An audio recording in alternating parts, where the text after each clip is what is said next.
নমস্কার, আপনারা দেখছেন চ্যানেল এবিসি। আমি বিজয়, আর প্রত্যেক দিনকার মতো আপনাদের সামনে উপস্থিত হয়ে গেছি।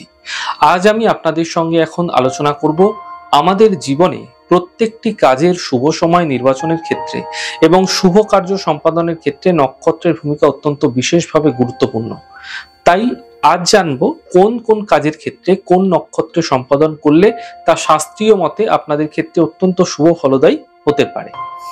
দেখুন, যখন কোনো মন্ত্রী বা অন্যান্য কোনো সরকারি গুরুত্বপূর্ণ পদে যখন শপথ গ্রহণ হয়, সেই শপথ গ্রহণকালে বা কোনো শহর বা কোনো ফলকের যখন ভিত্তিপ্রস্তর স্থাপন করা হয় বা শিলান্যাস করা হয়, এমন ক্ষেত্রে কিন্তু সর্বদা রোহিণী নক্ষত্র, উত্তর ফল্গুনী নক্ষত্র, উত্তরাষাঢ়া নক্ষত্র এবং উত্তর ভাদ্রপদ নক্ষত্রেই করা উচিত। এই চারটি নক্ষত্র মণ্ডলীতে স্থির নক্ষত্র নামে অভিহিত। তাই এই চারটি নক্ষত্রে যদি আপনারা এই ক্রিয়াগুলি, এই কাজগুলি করছেন, তা আপনাদের ক্ষেত্রে অত্যন্ত বিশেষ লাভকারী এবং ফলদায়ী হয়ে থাকবে।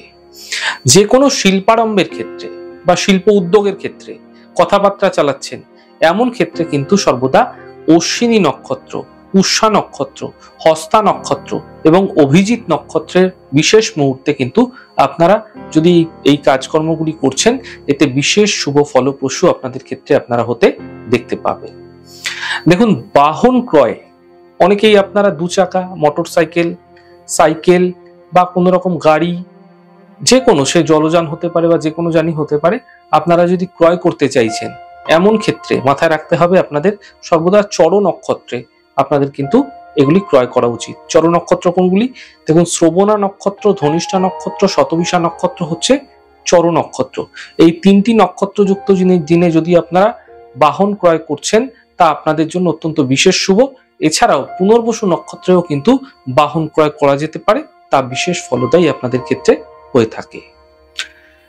বিবাহ ব্যতীত অন্য যে কোনো কাজের জন্য পুষ্যা নক্ষত্র কিন্তু বিশেষ শুভ। অর্থাৎ পুষ্যা নক্ষত্রে আমরা তন্ত্রোক্ত উপায়ে যখন বিভিন্ন ক্রিয়াকলাপ করে থাকি, তখন মূল উত্তোলনের ক্ষেত্রে রবি পুষ্য যোগের ক্ষেত্রে দেখা হয়।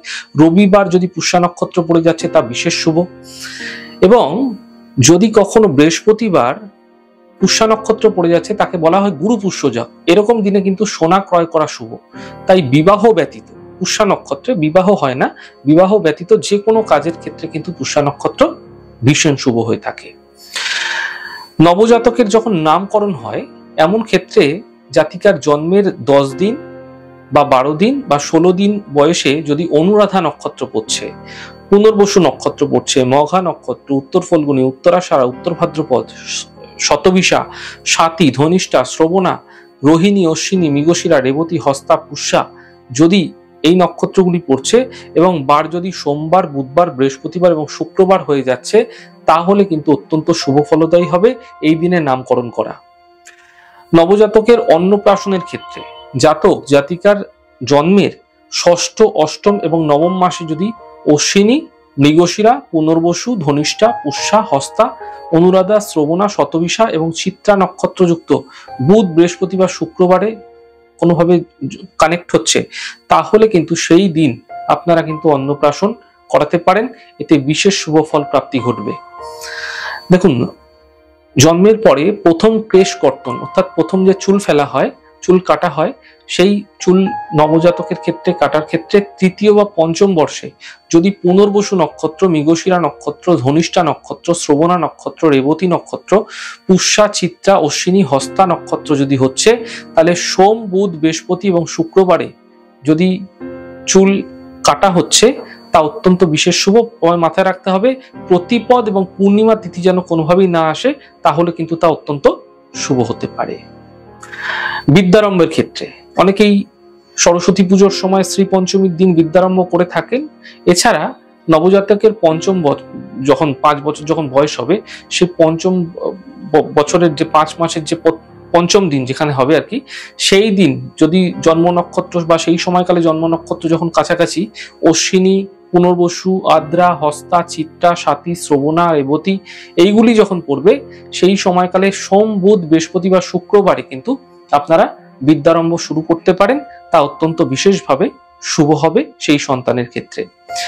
দেখুন, গৃহ স্থানান্তরণ অর্থাৎ অনেক সময় হয় কি, আপনি যেই বাড়িতে এখন বর্তমানে বসবাস করছেন সেই বাড়ি থেকে একটি অন্য বাড়িতে যাবেন, এমন ক্ষেত্রে, বা আপনি ভাড়া রয়েছেন, আপনি বাড়ি পরিবর্তনের বিষয় রয়েছে আপনার ক্ষেত্রে, আপনি গৃহের স্থানান্তরণ চাইছেন, অথবা আপনার বাড়িতে কনস্ট্রাকশন হবে, আপনি অন্য কোনো বাড়িতে গিয়ে থাকবেন, আপনার বাড়িতে কাজে হাত দেবেন, সেক্ষেত্রে কোন দিন আপনার গৃহ স্থানান্তরণ করা উচিত? দেখুন, গৃহ স্থানান্তরণের ক্ষেত্রে পরিবারের সদস্যদের জন্ম নক্ষত্র ব্যতীত অনুরাধা, মৃগশিরা এবং হস্তা অত্যন্ত শুভ কার্যকরী। এই দিন যদি আপনারা গৃহ স্থানান্তরণ করছে, ফায়দা মিলবে। এবার বললো গৃহ সংস্কার নির্মাণের ক্ষেত্রে, অর্থাৎ আপনার বাড়ি ছিল, আপনার বাড়ি আছে এবং সেইখানে আপনি কোনো কিছু কনস্ট্রাকশন করতে চাইছেন, এক্সট্রা কোনো একটি পার্টে কনস্ট্রাকশন করতে চাইছেন, এরকম গৃহ সংস্কার নির্মাণের ক্ষেত্রে সব থেকে শুভ মুহূর্ত হলো বৃহস্পতিবার, যখন রোহিণী, মৃগশিরা, অশ্লেষা এবং উত্তর ফাল্গুনী, উত্তরাষাঢ়া, শ্রবণা এবং উত্তর ভাদ্রপদ নক্ষত্রে যখন গোচরগত হয়, অর্থাৎ বৃহস্পতি যখন এই নক্ষত্রগুলির উপর থেকে যখন গোচর হবে, সেই সময়কালে কিন্তু আপনাদের মাথায় রাখতে হবে, সেই সময় যদি আপনারা কনস্ট্রাকশনের কাজকর্ম করছেন, তা আপনাদের ক্ষেত্রে বিশেষ ফায়দা দেবে। দেখুন, সর্বদাই মাথায় রাখতে হবে, যখন অস্ত্রোপচার আপনারা করছেন, নিজের সার্জারি করছেন, সেই সময় সার্জারি করার সময় শুভ মুহূর্ত গণ্য করা হয় চন্দ্র যখন শুক্লপক্ষের একাদশী তিথি থেকে কৃষ্ণপক্ষের পঞ্চমী তিথি পর্যন্ত থাকবে, এই সময়কালকে অত্যন্ত বিশেষ বলবান বলা হয়েছে, কিন্তু কখনোই যেন পূর্ণিমা তিথি না হয়। এছাড়াও জন্ম নক্ষত্র যদি আদ্রা, জ্যেষ্ঠা, অশ্লেষা বা মূলা হয় এবং তা যদি চতুর্থী, নবমী, চতুর্দশী তিথি হয়, তাহলে কিন্তু অস্ত্রোপচার থেকে নিবৃত্ত থাকা বাঞ্ছনীয়। উপরোক্ত শনি এবং মঙ্গলের যদি যুক্তি সংযুক্ত হচ্ছে, অর্থাৎ শনি মঙ্গল এক জায়গায় রয়েছে বা দৃষ্টি বিনিময় করে কোনোভাবে যুক্ত হয়েছে, এমন ক্ষেত্রেও কিন্তু কোনোভাবেই আপনাদের অস্ত্রোপচার সেই সময়কালে কখনোই করা উচিত নয়। বিবাহের ক্ষেত্রে মাথায় রাখতে হবে, জ্যেষ্ঠ পুত্র যিনি থাকেন, যিনি বড় পুত্র থাকেন, যাকে জ্যেষ্ঠ পুত্র বলা হয়, বা কন্যার বিবাহের ক্ষেত্রেও কিন্তু একই বিষয়, জ্যেষ্ঠ অর্থাৎ তিনি যদি বড় হন কন্যা, তার ক্ষেত্রেও একই, জ্যৈষ্ঠ মাসে এবং জ্যেষ্ঠা নক্ষত্রে কখনোই কিন্তু বিবাহ করা উচিত নয়, তাহলে তা ভয়ঙ্কর থেকে ভয়ঙ্কর খারাপ ফল তার বৈবাহিক জীবনে কিন্তু অবশ্যই নেমে আসতে পারে। তাহলে আজ আমি আপনাদের সাথে আলোচনা করলাম নক্ষত্র ভিত্তিক বিভিন্ন আলোচনা, যে নক্ষত্র অনুযায়ী কোন দিন আপনারা কি কাজকর্ম করবেন, যার মাধ্যম দিয়ে আপনাদের জীবনে সমস্ত কাজের ক্ষেত্রেই আপনারা সুফল পেতে পারেন।